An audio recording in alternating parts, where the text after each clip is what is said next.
Hello and welcome to News Desk. I'm Alex Forrest-Whiting. And I'm Pablo Foley-Elias. And this week we are looking at the legacy of Joe Biden as he prepares to hand back the presidential reins to Donald Trump, the man Biden thought he'd beaten for good back in 2020. The past 4 years have not gone smoothly for Biden, both at home and abroad, and Trump has taken full advantage. And I'm sending a clear message to the world. America is back. The United States stands with Israel. We will not ever fail to have their back. The October 7th attack on Israel would never have happened if I was president. Zero chance. It was not going to happen. I've concluded that it's time to end America's longest war. Like the disaster in Afghanistan would never have happened. And that's how long we're going to be with you, Mr. President, for as long as it takes. We'll do it. I could solve that in 24 hours. America, I gave my best to you. A taster of what we've seen over the last 4 years. So this week we're asking, how will history judge Joe Biden, the 46th President of the United States? And as always, we've got a great team to help us unpack that. Joining us down the line from Washington, D.C., we'll have our US correspondent. There he is, Benjamin Alvarez-Gruber. And here in the studio, we have DW chief news anchor and US analyst Brent Goff. And Brent, just a few months ago, we were sitting at this table dissecting what had happened in the US election. Now we're just a few days away from Trump's inauguration. I mean, what are your feelings at this moment in time with just those few days to go? Well, it seems like the Biden presidency, it feels like the Biden presidency ended a long time ago. We haven't seen that much of President Biden.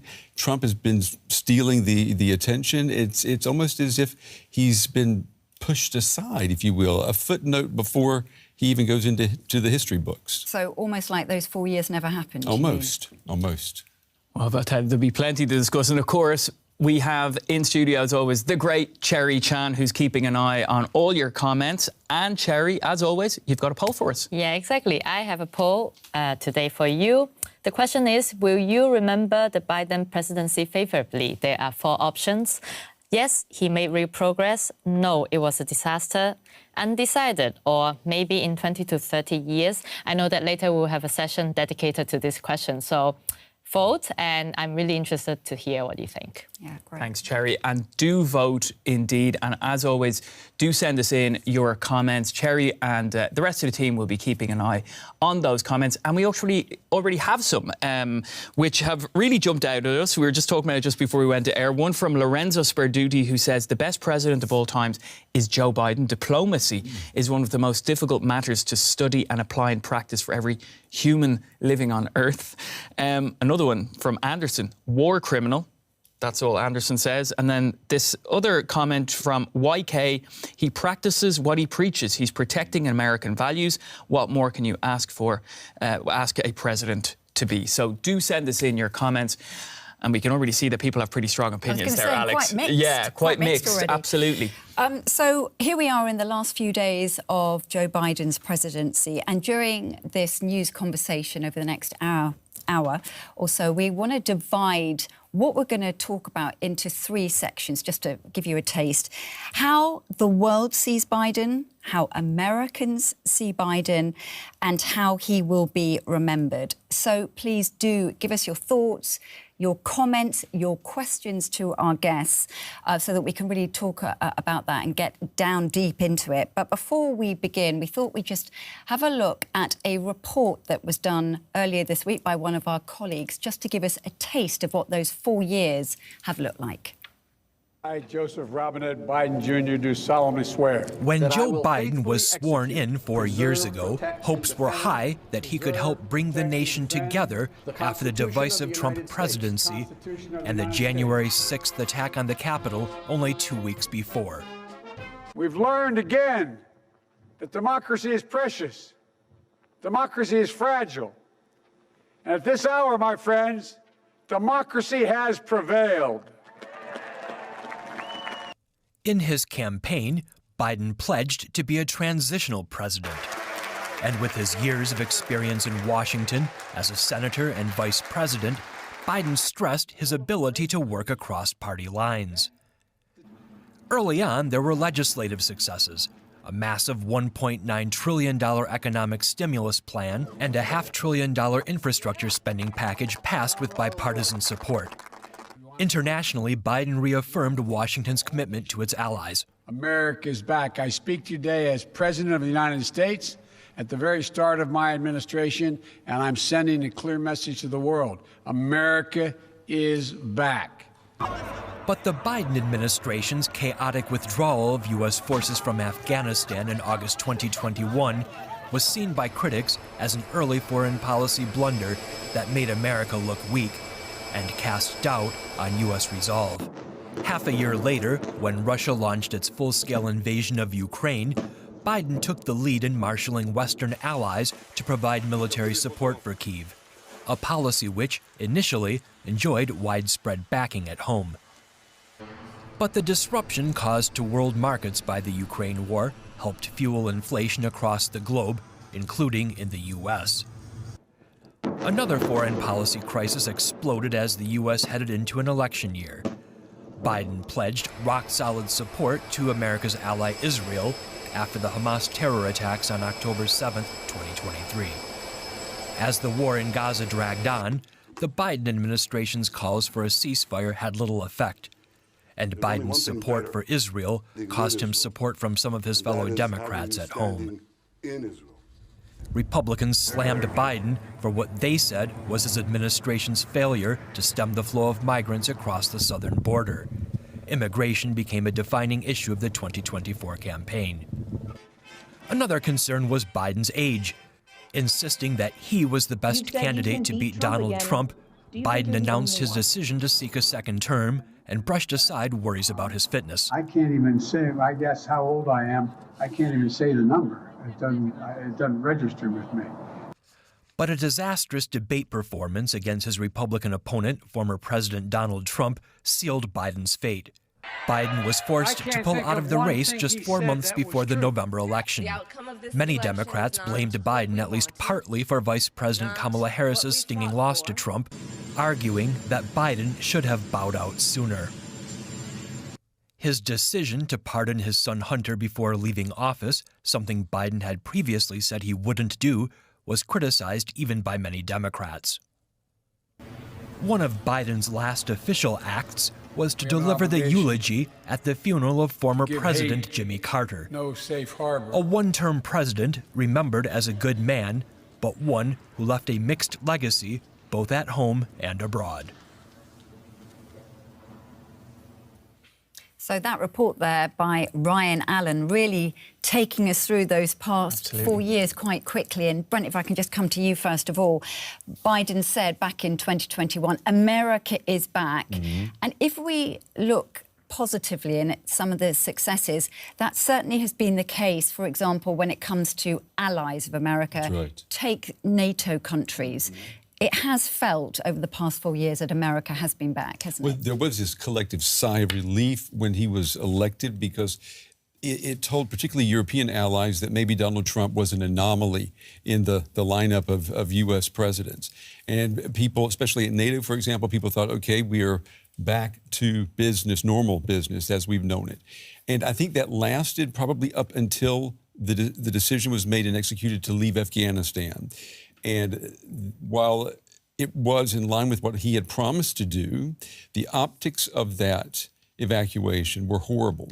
And I think that's probably, if you're looking at from a foreign policy point of view, I think that's when the negativities started to add up for Biden, and they didn't stop. I mean, you know, we have more and more other wars coming up and that he had to deal with, and it was just one thing after another. And it was just 6 months in, of course, to his and presidency, we'll right? talk about Afghanistan in 7 just months. a moment, but just sticking with those allies, and I want to bring Benjamin in as well now, our US correspondent, Benjamin Alvarez-Gruber. Been having a lot of discussion, Benjamin, about how to pronounce your name, because, of course, Pablo, with his Spanish hat on, can pronounce your name much better than I can, but I hope you will forgive me for that.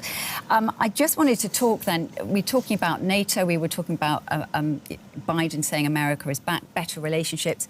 We just mentioned some of those allies, but also Japan, South Korea. And Biden really did put America out there, didn't he, to try to say, you know, take our hands, you can trust us, and please know that we are back.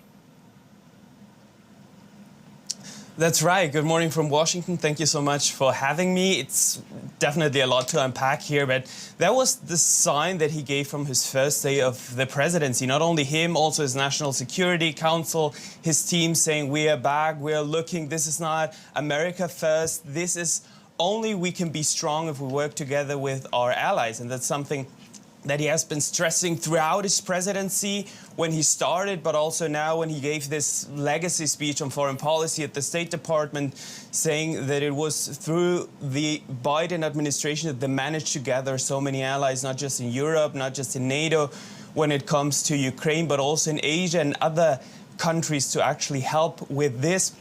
But if we look at legacies, Brand already mentioned it, when we look at Afghanistan, it's always important to remember what are the decisions that were taken during this administration and what was the decision that were taken before the administration, positive or negative. If we look at Afghanistan, there was a decision, of course, that was taken in the last month of the Trump administration, but Biden went ahead with it, ignoring what some of his military advisors have been told him back then, that they would still need to have a contingent back there in Afghanistan to kind of avoid this very chaotic withdrawal of Afghanistan, and also including all of the other allies being informed. That was one of the criticism that many had with the Biden administration, that allies like the UK or Germany were actually not informed, leading to their withdrawal from Afghanistan being chaotic as well. Well, let's just pick up on Afghanistan, because both you and Brent have mentioned it.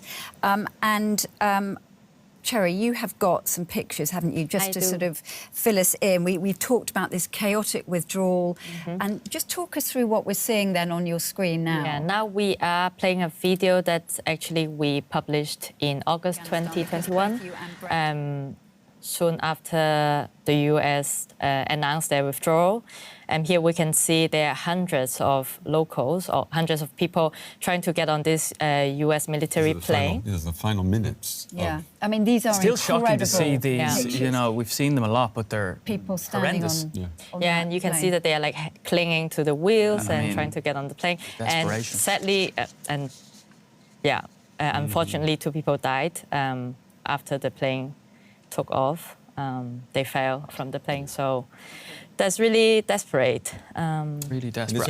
It's unfortunate. That's what we remember. Yeah. But what we don't remember is that Biden said he was not going to allow another president to come to the White House and deal with America's longest war. He was going to end it, and that's what he did. And you would think that that would be worthy of remembering and honoring, but unfortunately, I think the optics of that day, and of course there were lots of U.S. service members who were killed as well, that's what people remember. And that's what Benjamin, that's what you were talking about, weren't you? That the fact that the Biden administration hadn't told allies, Germany, the UK, for example, that this was about to happen. And so everybody was taken by surprise. Yes, totally. And that there was the criticism. There was a poll that 70% rejected the way that this withdrawal happened, and also the sign that is sent to other allies. And what Brent said, I mean, this happened a couple of months into his presidency, but it's something where he could not actually recover in actually telling allies that we will be there and we will help you, by seeing what happened actually afterwards too. So it has a lot to do with trust with your allies, and that's something that the Biden administration tried to push with a lot of meetings, with this like Rammstein format, helping Ukraine when it gets to, you know, getting allies together. But this was, of course, something of the way that it unfolded, that it led to a lot of criticism throughout his presidency.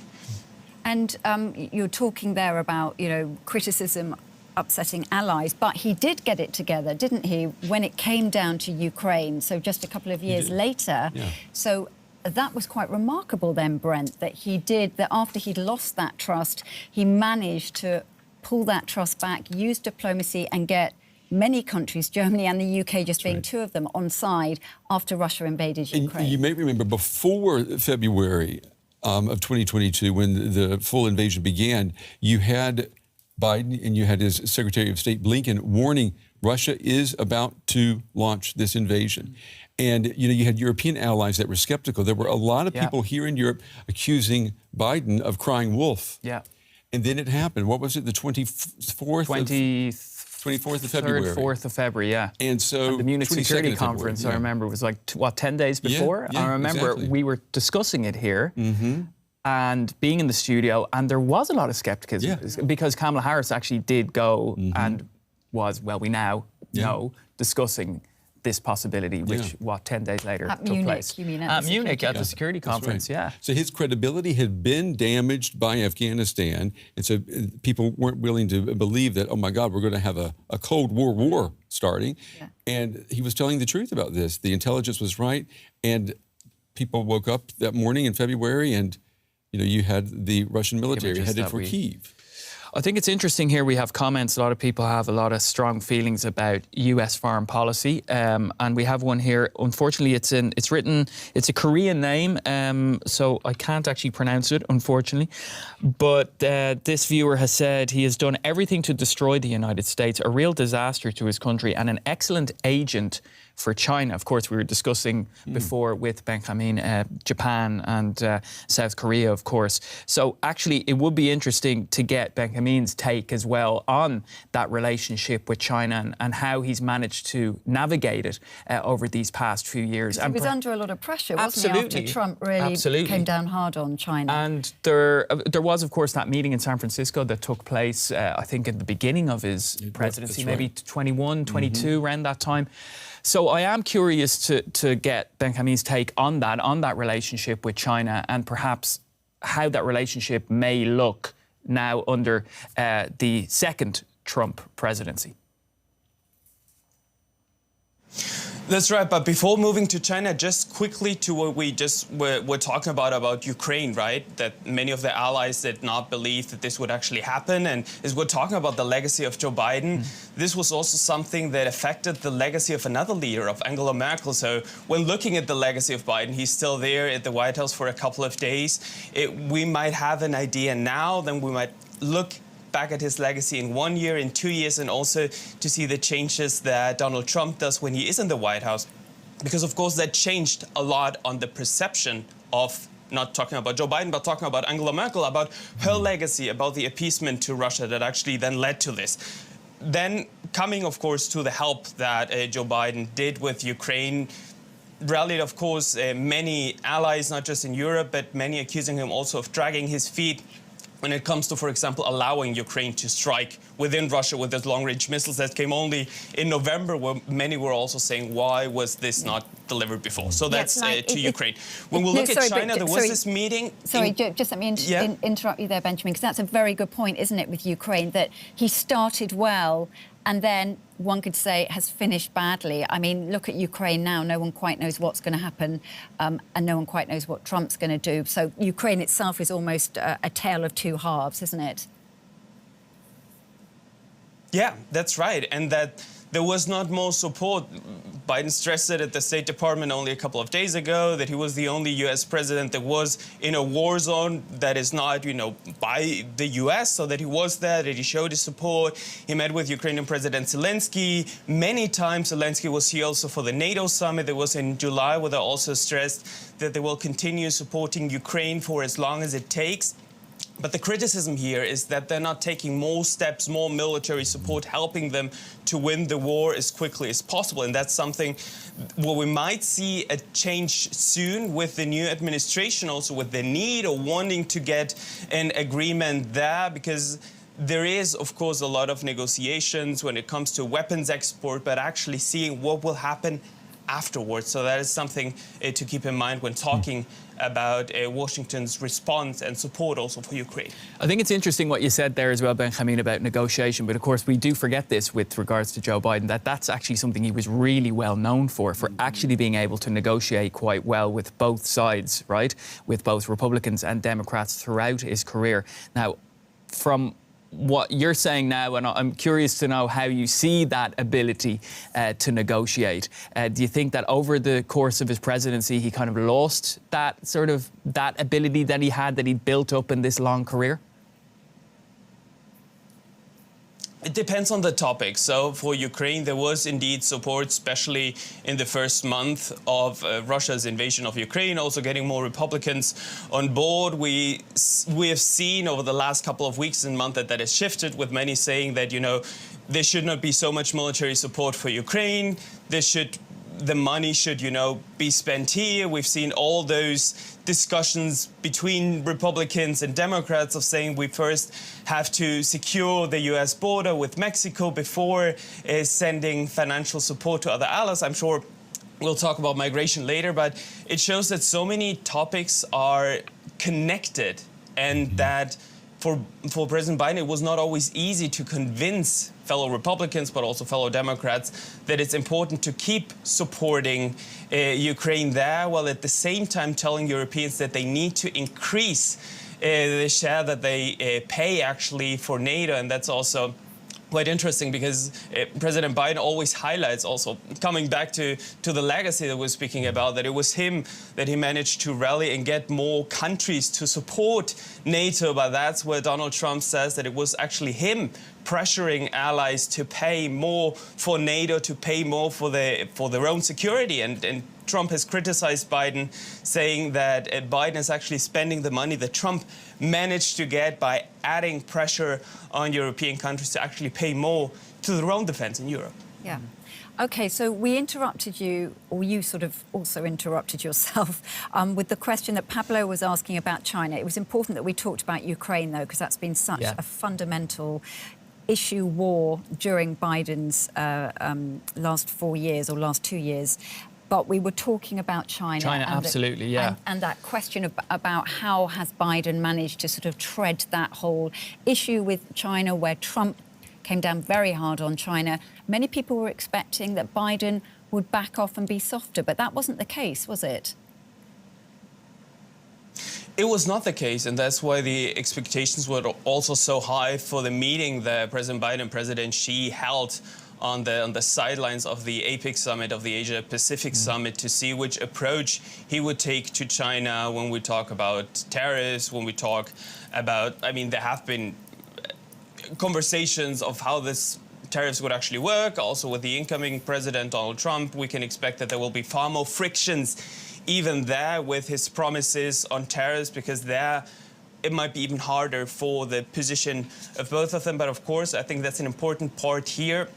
When we talk about security, when we talk about foreign assistance, we spoke about Ukraine, but also looking at Taiwan and looking how the US has been increasing military support for Taiwan. There was a high-level Congress delegation there with, you'll probably remember that too, with Nancy Pelosi that went to Taiwan. Also a move that was, of course, criticized by Beijing, but it shows that the Biden administration is putting far more effort and looking far more in what's happening at the Indo-Pacific, not just the US, but also Europe, looking exactly what's happening there. But Alex, that's exactly right what you said, that many thought that he would take a far more hawkish approach on Beijing than what we've actually seen during his policies. You remember, too, when he took office, there was even a general in the U.S. military who had predicted that by 2025, we would be at war with China. The talk was very hawkish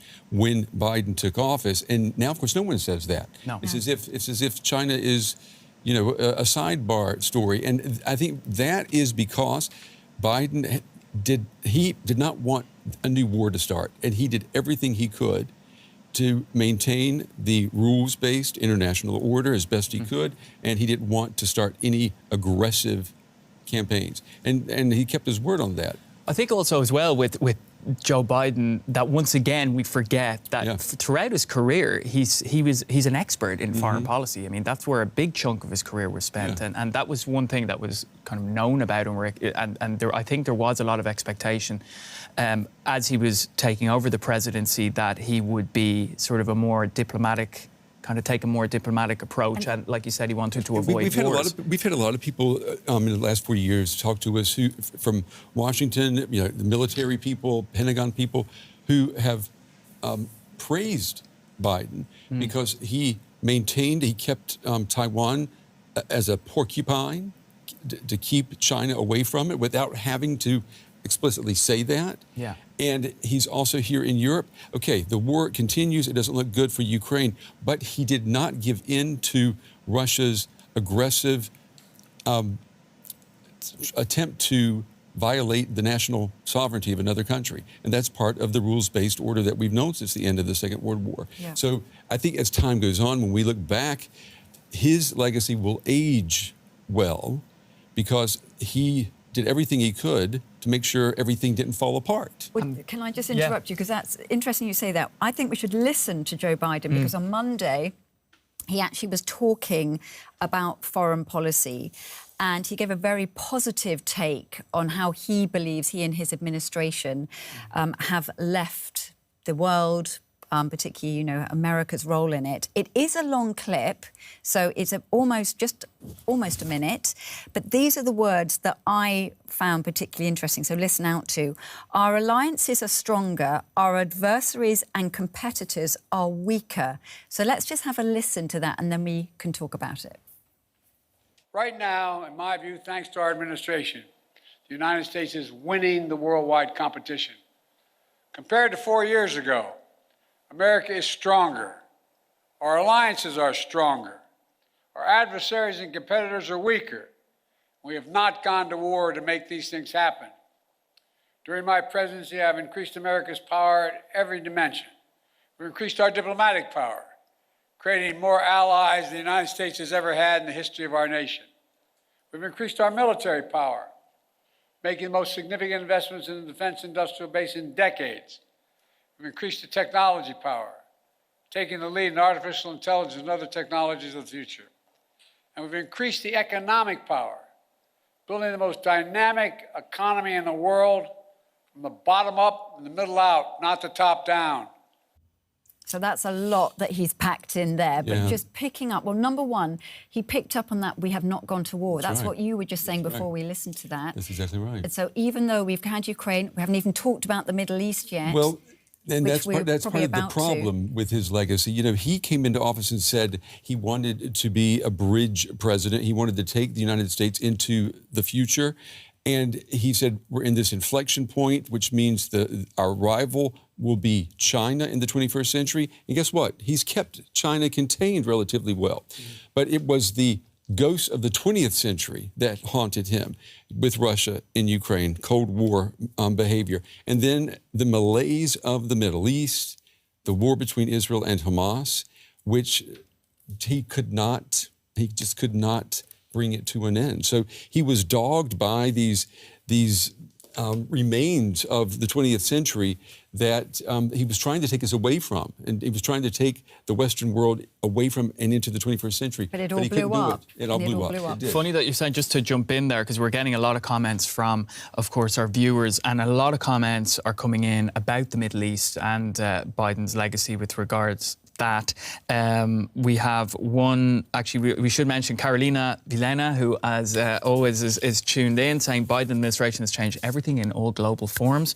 But we also have one here from Ter UW. Belief in the rules-based international order was destroyed for most under 30s around the world due to him failing to avoid that age group seeing, as they're calling it, she is saying their first genocide. Now, then we have another comment who says Biden had good labour laws and was pro-union, so talking here on the domestic front, but failed to rein Israel in. So that's... What are you doing, Brent? I'm trying to look at our poll. So there's a lot of there are a lot of comments coming in with regards the Middle East and some pretty strong opinions there. Well, we'll talk about the Middle East, but I just want to get a reaction from Benjamin, first of all, about that SOT from Joe Biden. And just picking up on those words, Benjamin, that I highlighted before we played it, where Biden said our alliances are stronger. Well, we've talked about that. We talked about NATO, South Korea, Japan, Taiwan. But our adversaries and competitors are weaker. I mean, can we say that some of these adversaries are weaker? Russia, China, the other countries, North Korea, for example, are they weaker? Is he right? So at least the Biden administration is trying to portray it like that. And there was recently a briefing also by the national security team by John Kirby. That was the last one that he gave, where he mentioned a couple of countries, also mentioning the fall of Bashar al-Assad in Syria, saying that Iran could not help. But also at the same time, if we look at fact checks and look at what administration officials are saying, I know we'll talk about the Middle East just in a couple of minutes, but Secretary Blinken only recently said that Hamas has been able to recruit more militants, the same number of militants that it had before. So when we look at foreign policy and we look at the adversaries of the United States, of course, it's a way of portraying it and just mentioning what has been managed by Washington there. But if that is actually the case and if it will remain, that's something that I don't think we can determine just now. It depends to see how also some other countries have, joined forces. If we look at Ukraine, if we look at the support of North Korea, if we look what role they have been playing, how everything with Iran has been falling out, that's the way that he wants to portray it, that he wants to show his legacy, but that's actually the case. And if he actually managed to get these accomplishments and these peace agreements that he wants to do, I'm sure we'll talk about that in a couple of minutes with Israel's war in Gaza. Can I pick up on what you were saying from one of our viewers talking about the under 30 generation and not feeling like that they were spoken to? If you look at U.S. foreign policy for the last 50 years, Joe Biden, he is guilty of one thing for sure, and that is an attempt to demilitarize American foreign policy, because he had inherited George W. Bush, what had happened there after 9/11, using military strength to get your will abroad. And he didn't want to do that. He said we need to return to diplomacy. And that's what Antony Blinken was put in place to do. And it hasn't always been successful, but you have to remember, this is a president who has tried to take this tanker of American foreign policy and turn it around in 4 years. And he's been somewhat successful, but he has not been a hawk of a president at all. And maybe for under 30s, I mean, I can understand. Someone who's under 30 knows nothing but basically a nonstop sense of war and crisis, one after another. And here you had this elderly man trying to fix that. And it worked somewhat, but I think we shouldn't take that away from him. He definitely wanted foreign policy to return to diplomacy and to rely less on bombs and guns. And yet, as we are talking here, Ukraine's still ongoing. That's right. And although there's lots of talk about a ceasefire in the Middle East, it's still going on between Israel and Gaza. And just talking about Israel and Gaza and that war that's been going on for way over a year now, it's left Biden in a difficult position, hasn't it? Because he's been criticised on both sides. He stands with Israel. He's made that very, very clear. That has angered not just countries in the Middle East, but also the global South and so much of America, those under 30s and others. He is from it seems like a bygone generation. He said, I'm an Irish Zionist American, right? And you would not find a presidential candidate today saying that from either party. And that's just not something that works today. But it worked for him in his eyes because that's the world that he became a politician in, was this unquestioned alliance with Israel. And he's been criticized for going to Israel after the Hamas attacks and showing this, unquestioned solidarity. Maybe that wasn't the right thing to do. Or you could argue maybe he was taking the right approach. Maybe it was the Prime Minister of Israel who was the wrong figure in this equation. I mean, Biden is not the king of the world, right? He had to deal with the other leaders that were there for him to deal with, and one happened to be Netanyahu. And we know Netanyahu probably, when the doors are shut, is not throwing praises in the direction of Joe Biden. He's definitely a Trump man, isn't he? I think it's fair to say that. Benjamin, I'd love to get your take on that and just this whole situation in the Middle East with Biden and that difficulty that he had trying to not alienate either side. And when I say either side, obviously I don't mean Hamas and what happened there, but I mean those the people who have supported the Palestinians and their right to a state? So that has been a topic for many months. It has been really in the public discourse. I covered a lot of protests, pro-Palestine protests at universities, also here. We're seeing it over and over. And I would like to disagree a little bit with what Brent said, that, of course, President Biden is not the king of the world, but as the commander-in-chief, he has the capacity to actually enforce the red laws and the duty to enforce the red lines that he is actually setting his allies. To every ally that the US sends weapons, sends arms, there is one thing of setting a red line, as for example the US did with Rafah, a city in southern Gaza, where it says if there is a ground invasion, if there is carpet bombing, we will stop sending 2,000-pound bombs. That's something. But if at the same time from Washington there is no enforcing of those red lines and actually saying there will be consequences, as there will be with every other ally, that there will be red lines. And of course, he has to deal with many different heads of states, heads of government that might, follow their own maybe selfish also interest. If we follow the situation in Israel for Prime Minister Netanyahu, but the criticism here has been on the Biden administration to not just set the red lines, but actually enforcing them. Because otherwise, if it's just word, if it's just in not actions, if it's just sending out statements, being deeply concerned either from the White House or from the State Department, and that's the criticism that the Biden administration has been getting from Republicans, but also from Democrats, saying the laws are there, the laws are in place, that aid is always conditioned to every ally, and that there can't be just an exception for Israel. And as we're talking about foreign policy and the fact that Joe Biden has not been able to get an agreement between Israel and Hamas, we know that the conversations are ongoing with Qatar.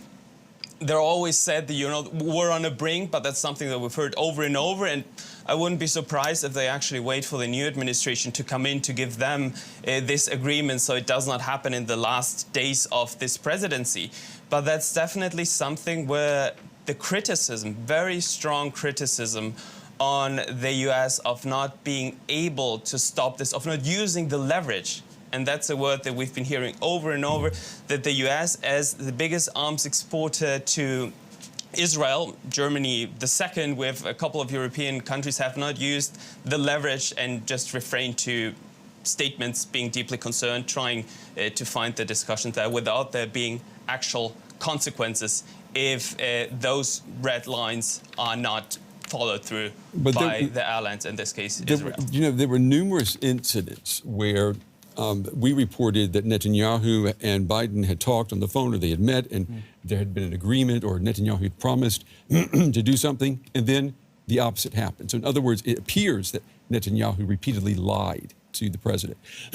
And I think, what do you do then if you're Biden? Because it is your most important ally in the Middle East. They depend on you.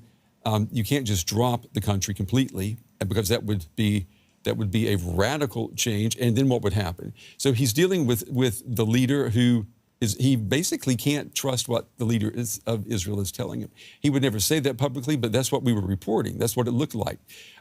I just think it was, there's no way to win that situation. And the fact that we're talking about Hamas and Israel may announce a deal right after Trump is inaugurated, that has echoes of what happened to Jimmy Carter in 1981 with the Iranian hostages. They waited until Reagan was inaugurated to give him the glory. But the actual negotiating, the actual hard work, we have to say, has been done by Blinken, Biden hasn't and it? By his Blinken. Secretary Yeah, of exactly, State. exactly. Who's been in and out of the Middle East. I mean, I've lost count how many times. He said the other day, I was watching an interview with Anthony Blinken, I think he said, was it possibly 12 or 14 times? But I feel like it was more than that. It seemed like more than that, but maybe he meant in the past few months, because exactly. it feels like he's been there more than 12 or 14 times. But yeah.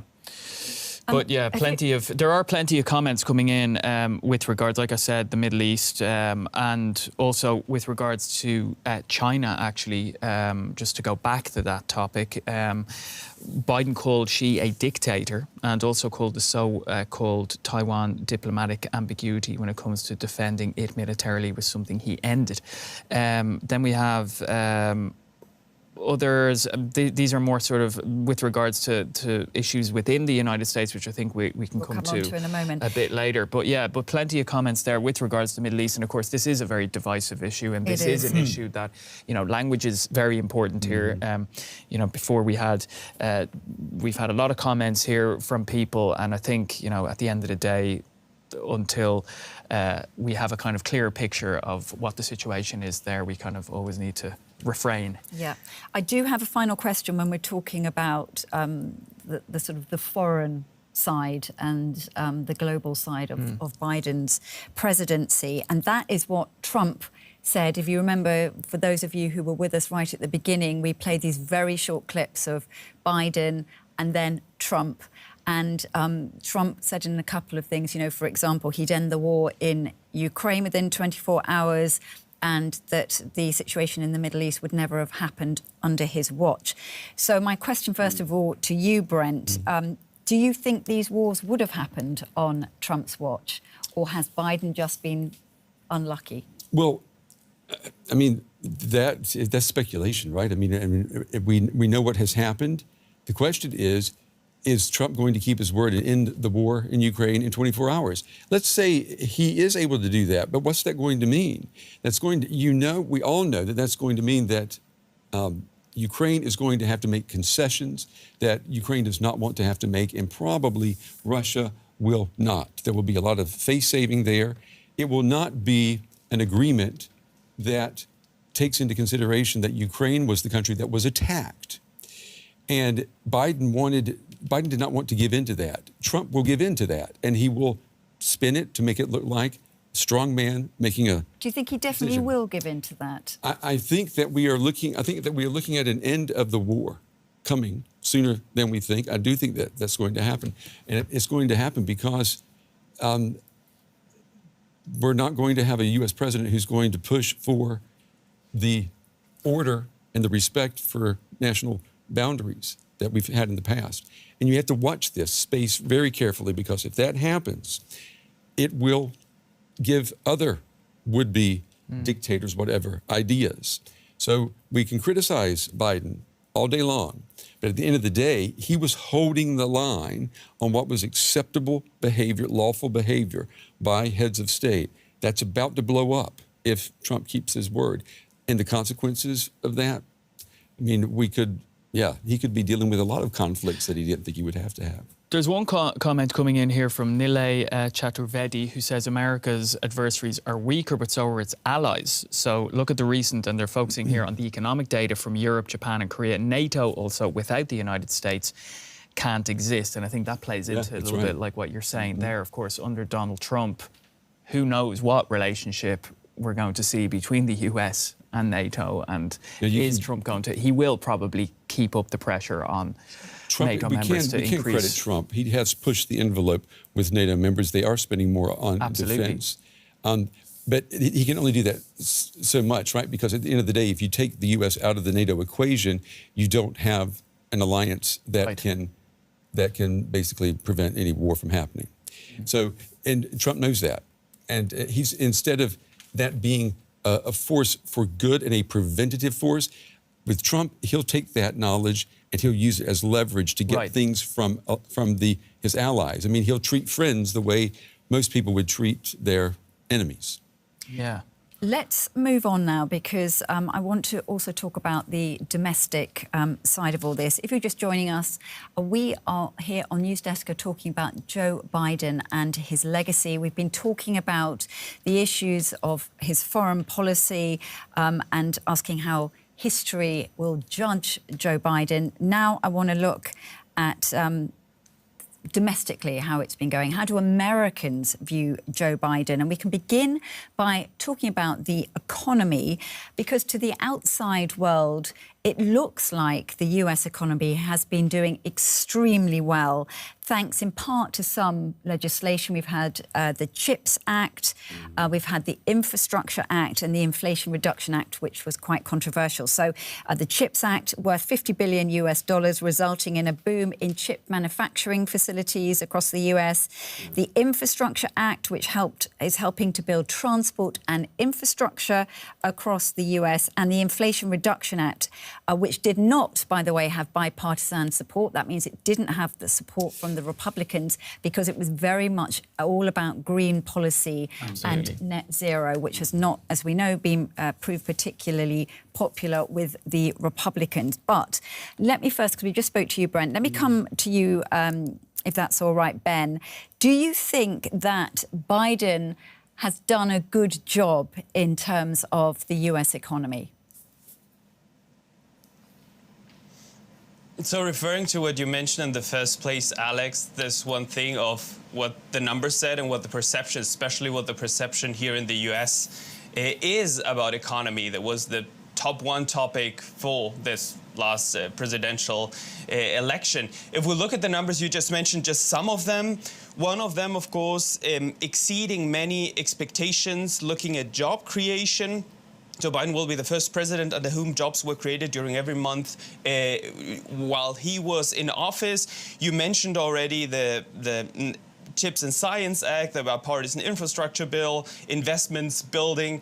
But the big problem here is one thing is doing them and having those numbers, and the other one is actually communicating it. I'm sure we talk about the election campaign later on, but that's, I'd say, something where the White House has actually no answer to that. What do you mean? What they did? Person that is part of the economic.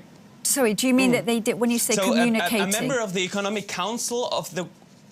Yeah, a member of the Economic Council of the White House was asked December 11th, so after the election, why he sees this on one side, the numbers and economy and the legacy, and on the other side, why many Americans are so pessimistic about the state of the economy and how the Biden administration was not actually able to sell those achievements to the American people.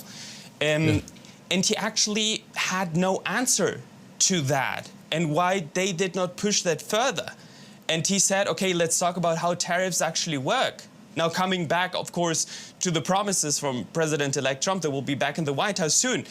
And then, of course, you ask yourself, why are they explaining it now, looking that by the end of October, there was a spike of Google searches of people saying, what are tariffs actually and who pays for them? Yeah. So I think on one side, we look at the numbers and we look what has been achieved, but on the other side, how Americans are perceiving this and how this administration is managing, or in this case, I'd say rather not managing to communicate it to the public. Just one thing about the tariffs, of course, let's not forget that a lot of tariffs were introduced under Donald Trump and Joe Biden did not get rid of those tariffs. Right. So let's not forget that either. Yeah. All right. But sorry, we're talking about that the White House has had a problem trying to translate what they've done with the numbers to the American people. But inflation has been a problem, hasn't it? I think Joe Biden has just been completely out of touch with what the public, what Americans are thinking. I mean, you look at what came out today.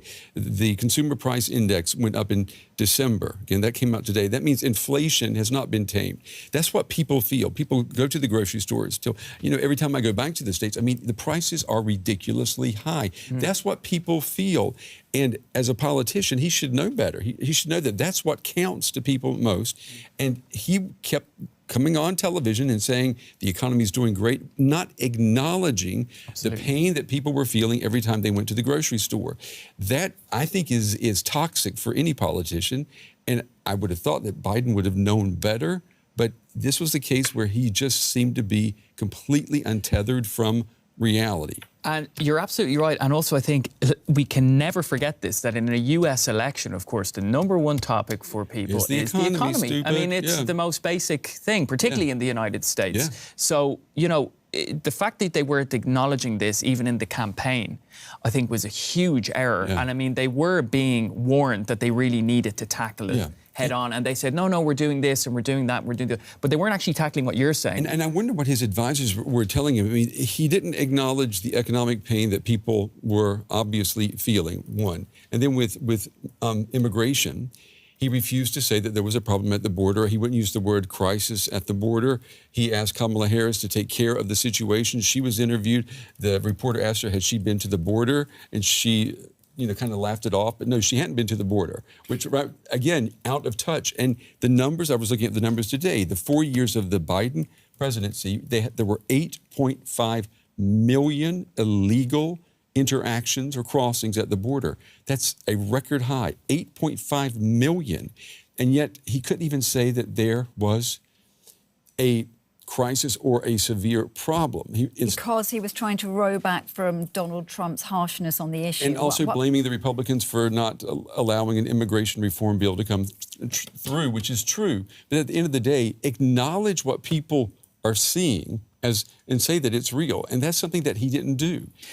I was just going to jump in very quickly. I mean, with regards to going back to I know we're now talking about the immigration issue, but talking about the economy as well. I mean, you mentioned it there. He did make a lot of reforms and it did introduce these bills and these changes like the Infrastructure Act. But of course, they're huge. Yeah. And they will pay off, but that will take time. 20 to 30 years. Exactly. So I think this is part of the legacy issue. Yeah. Right now, we're not going to see it because America was in dire need and is in dire need of investment in infrastructure. And there are construction sites everywhere now when you go. Absolutely, you really notice it. Everything. And so give the U.S. 10, 15, 20 years, then things will be modernized and up to date. And then when you've got high-speed rail, for example, going between L.A. and San Francisco or in the Northeast Corridor, that's all possible because of this legislation. Absolutely. And it's legislation that Trump promised and did not deliver. And Biden was able to deliver bipartisan support for it. I think he was also good with it when it came to, for example, the investment in green energy, because, I mean, the United States has those natural resources that were not being used. They're completely underexploited. And I do think that he was good in that sense of communicating the importance of it. And I did think he did win some support there. But once again, we're back to the same problem, that these are things that at the end of the day, if you're going down to the grocery store to buy your eggs and your bread and you're paying, 3 times what you were paying 3 years ago. It's been the because it is downfall of a lot of absolutely presidents. shocking every time I go to the States at how outrageously expensive it has become. And let's just bring in Benjamin, because you're actually in the States as we speak. Ask him what he pays for, how much do you pay for milk when you get a litre of milk? You pay for milk. No, but ridiculous. I mean, seriously, on a serious point here, it has become much more expensive, and that is what has really hit Biden and his administration, isn't it? Absolutely, and I totally agree with Brent.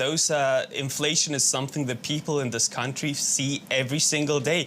Looking at rents, looking at the rates of people that are not able to pay their rent and end up living on the streets, even having full-time jobs. We've heard all the discussions about healthcare, how expensive healthcare is in this country too, and then for his team, communications team, also to not say these are topics that are important for every single person in this country, and not to actually tackle them and say, okay, what can we actually offer, and not just stay on this, okay, look at the numbers here, look at the numbers there.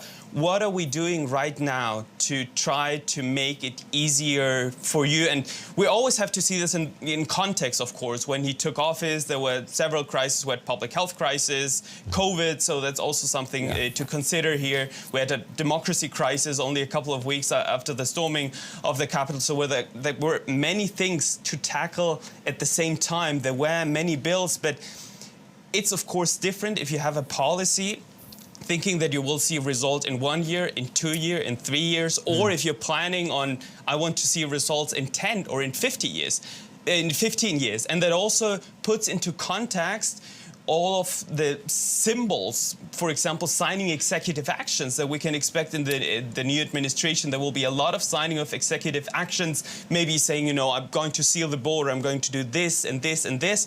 Of course, we have to wait for the actions, because one thing are the promises and then actually the question, what will he manage to do? But if there is symbolic, we always have to see what the consequences of that are and what the effects are. Yeah. And that, of course, can happen during the next administration or even during the administration afterwards. Let's talk about the price of milk and eggs. I mean, I just saw some people in chat that were saying, did we expect the president to influence the price of eggs, for example? And no, you can't. I mean, and if voters do expect that, then they're barking up the wrong tree. But my point is, Biden did not do a good job of acknowledging that the prices were high. He seemed to be completely out of touch with what people were experiencing at the grocery store, telling them that the economy is great and not acknowledging that their buying power was being diminished by the week.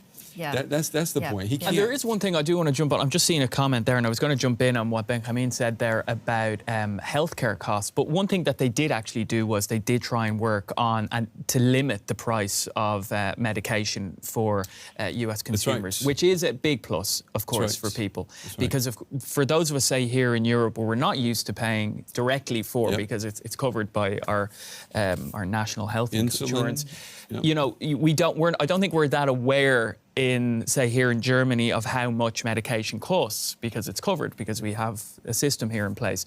But of course, US consumers often will pay, you know, astronomical amounts of money for basic medication, and Joe Biden and his administration did work hard on that, right, Benjamin? Because I mean, you see this directly living there. Yes, and just to give you a little story there was the first event of Joe Biden and Vice President Harris after he decided or was pushed to leave the presidential race. It happened here close to Washington in Maryland. And it was so interesting because they mentioned a couple, it was not them, but also speakers before. It happened in a really small hall, and we were covering that. And they were naming the different diseases and the different medications that they would cap. So they mentioned, for example, diabetes, and there were, you know, people clapping because they would profit directly from that. And that goes back to what Brent said, of the advisors to find things that actually affect people directly, where you can say, you know, this is a medication that you need, where you're currently paying hundreds, if not thousands of dollars a year, and we're now capping it.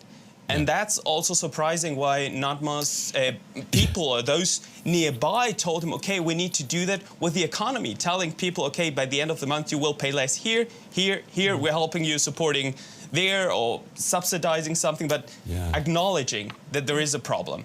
And if you don't do that, then it will be really hard for you to try to get voters by just saying the economy is doing better than ever without them seeing any improvement on the wallets every single day. And, you know, Benjamin, those price caps you're talking about, you know, the first ones take effect right now.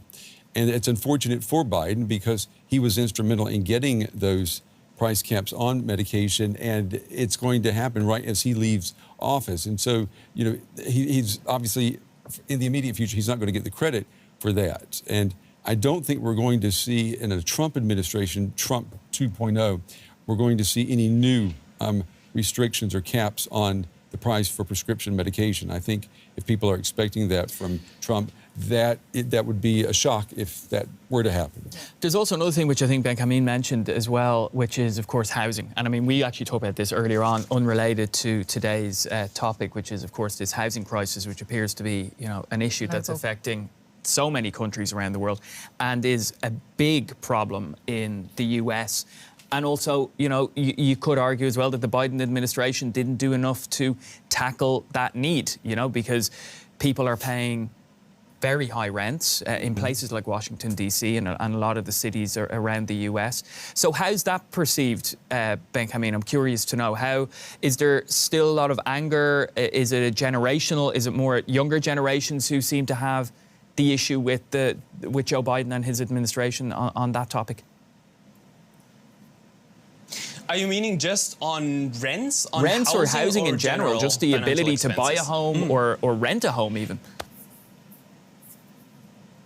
Yes, I mean, of course, it's the younger generations that have far more difficulties to actually live in places, live in bigger cities, and then have to move rather outside of the cities to be able to actually do that. And it's so normal to talk to people on the many trips that we do here covering this country who tell you, you know, I have to work 2 jobs, I have to work 3 jobs. When you talk to Uber drivers or someone working at a restaurant, they tell you, this is my first shift here and then I'm moving to another job. So this is my secondary job. And that's so normalized. It's not an exception, but if you talk to so many people that actually need to do this to be able to pay and to afford to pay housing, to pay healthcare, all of the expenses that add up every single day. So that's something quite shocking. And the discussion, of course, on healthcare happened after the killing of the CEO of United Healthcare in New York, and all the discussions that happened afterwards, you know, by saying why was this murder celebrated by so many people? I mean, the frustration with the system itself, with the healthcare system. So there's a lot to unpack there, and you can feel, especially you can sense the frustration by so many with the current system. OK, I'm just going to park it there for a second because I'd like to go to you, Cherry, just to get an idea of what's going on in the chat. Yeah, there are very polarizing comments, as we expected. I mean, many people think Biden is a great person, great president. There was one comment from Devils, which is our longtime viewer. He says that, look at what Biden did for student loans, got troops out of Afghanistan, antitrust progress, getting judges in position, making it harder to drill, so many good things. But there are also people saying that Biden is a disaster, the most corrupt disaster in history. In fact, there's one comment like this. So, yeah, it's really polarizing. But I also want to jump back into this healthcare topic. There's one comment saying that in no normal country do people feel medical bankruptcy or a lack of maternity leave, etc. This was and remains unchecked cruelty in the US. So people have really strong opinions on these healthcare issues too. I think we also have to remember, I mean, there's so much that we can forget because so much has happened in the last 4 years.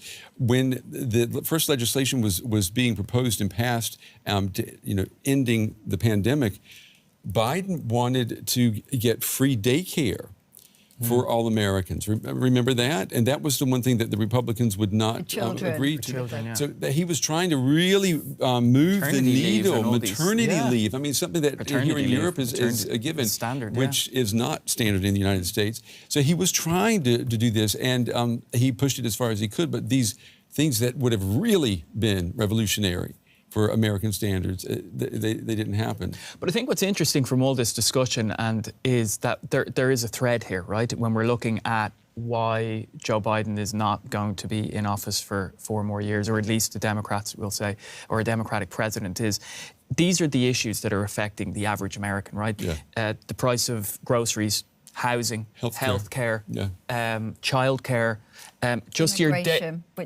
all these issues are. And I think, traditionally the Democratic Party and Joe Biden, Joe Biden particularly was very much in the beginning of his time in office, and before that, he sold himself as this man who's, average guy. He's from Scranton. He's a trade union man. Yeah.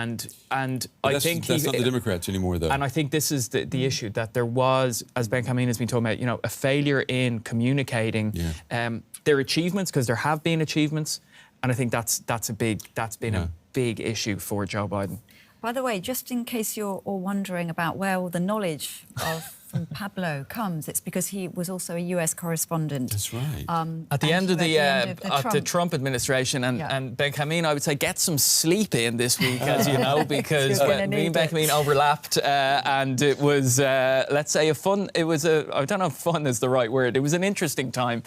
And I think, we're about to enter a very different phase again. We are. Now, before we just move on to how will Biden be remembered, I do just want to bring up Biden's age, which has been something that's been talked about for a long, long time. He is 82 years old. He's definitely aged over these past 4 years. We were talking about that earlier. Brent, he's really aged, doesn't he? I mean, he's a different man now to who he was just 4 years ago. Yeah, I mean, if you look at just look at the speeches he gave the first year and compare them to now, if you look at the way he walks, I mean, I don't want to give a diagnosis for someone. I mean, we're not trying to do that, but if people are watching, if you've got elderly parents, for example, or grandparents, and you see that over time, you see how they become feeble and how their health declines, then we have seen this happen rapidly with Joe Biden, and it's been painful to watch sometimes. And I think a lot of people are also asking, well, why didn't more reporters ask questions about it? Were people blind to it? Because it almost seemed to come out of nowhere in June when the debate happened and he had that poor performance. But my answer to that is, if you've dealt with someone in your family who is elderly, their mind is not the best, if they've got dementia, for example, or Alzheimer's or anything like that a lot of older people have, I think probably your understanding or maybe your empathy is a little bit greater, and maybe that's what was going on for the White House press corps. I mean, it's hard to know. And of course, you're referencing the presidency, the debate with the debate where he seemed to completely lose it. Yeah, absolutely. So this is something that Benjamin actually pointed out to me when we were talking about this whole topic last night. It is a a bit of interview that Biden gave. He had a press conference, I think it was back on Friday, and he was asked by a reporter whether he regretted running for re-election. We're going to hear the reporter ask this question. It's a little bit off mic, so I'm just going to read to you what the reporter says. Mr. President, do you regret your decision to run for re-election? Do you think that it made it easier for your predecessor, Trump, to now become your successor? So let's just listen to that little interaction and then we can talk about it. Mr. President, do you regret your decision to run for re-election? Do you think that that made it easier for your predecessor to now become your successor? I don't think so. I think I would have beaten Trump, could have beaten Trump, and I think that Kamala could have beaten Trump, would have beaten Trump. It wasn't about, I thought it was important to unify the party. So quite interesting there, the way he said, first of all, for himself, I don't think so. I think I would have beaten Trump, could have beaten Trump. Then I got a bit confused. And I think that Kamala could have beaten Trump, would have beaten Trump. Well, she didn't. So I was a bit confused about that. And why does he unify the party? I mean, he is the head of the Democratic Party, right? And the nomination was his just by the fact that he was the president. It was his decision, and he didn't give that decision until he had to. But I think what we're looking at here, and you can say this for both the Republicans and the Democratic parties, they failed the American people after the first Trump administration in bringing up new candidates, fresh blood, new blood. That's when they should have been, putting them out there for the American people to begin vetting. They didn't do that.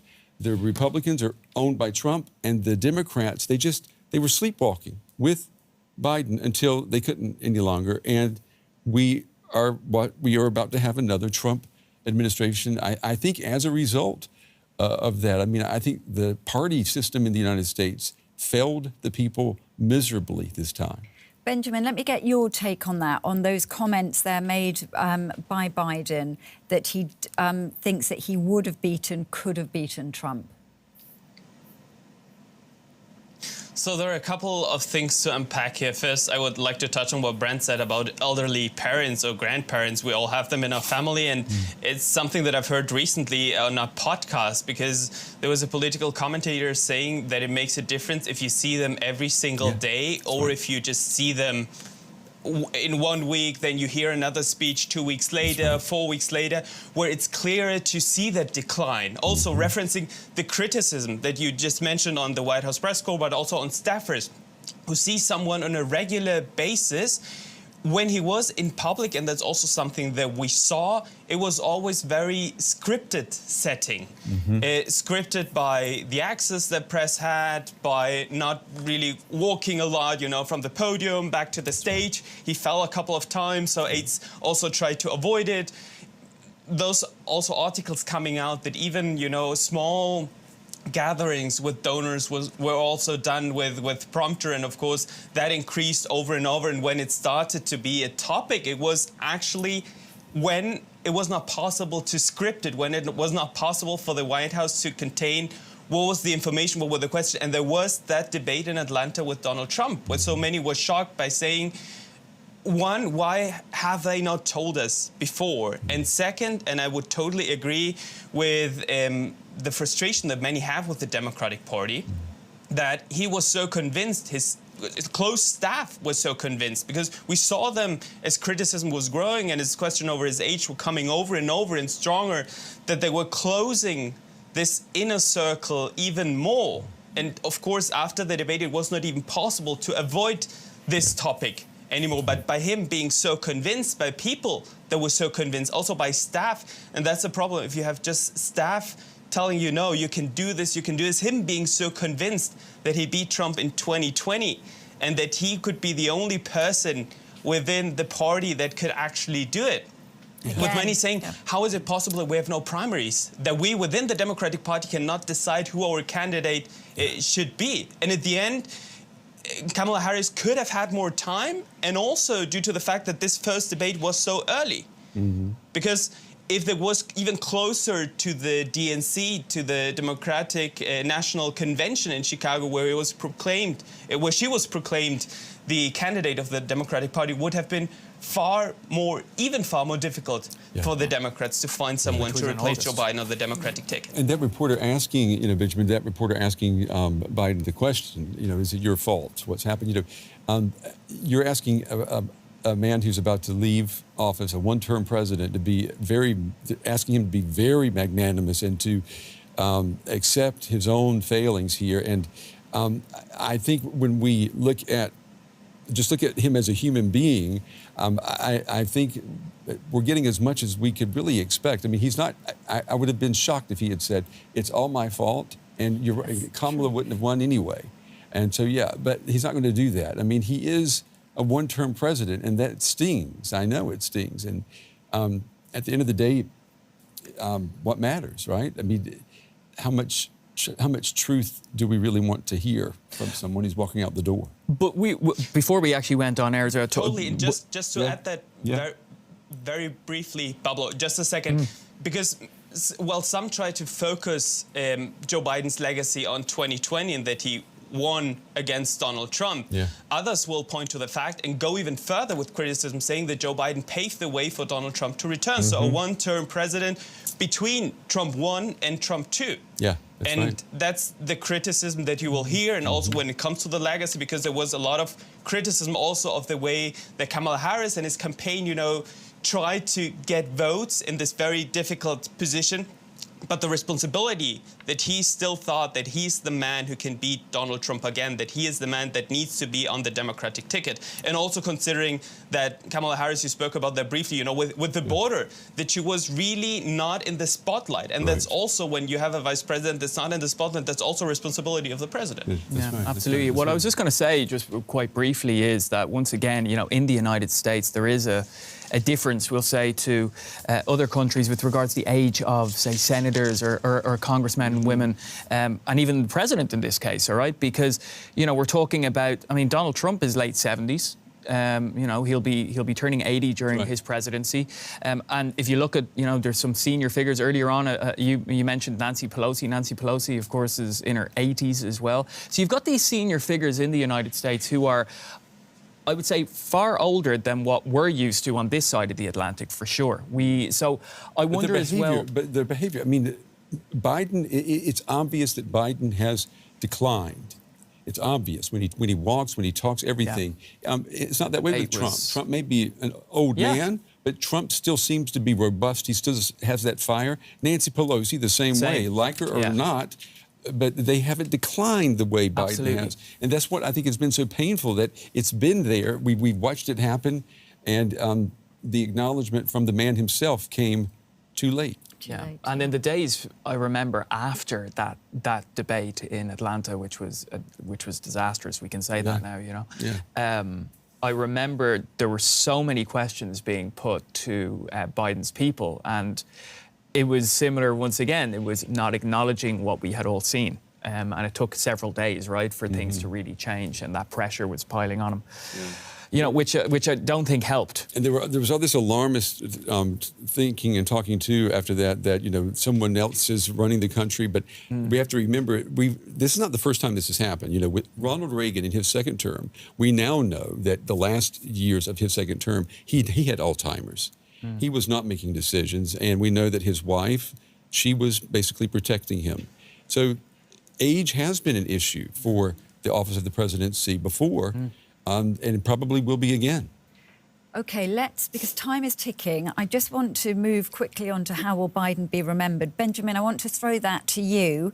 How do you think history will judge Biden?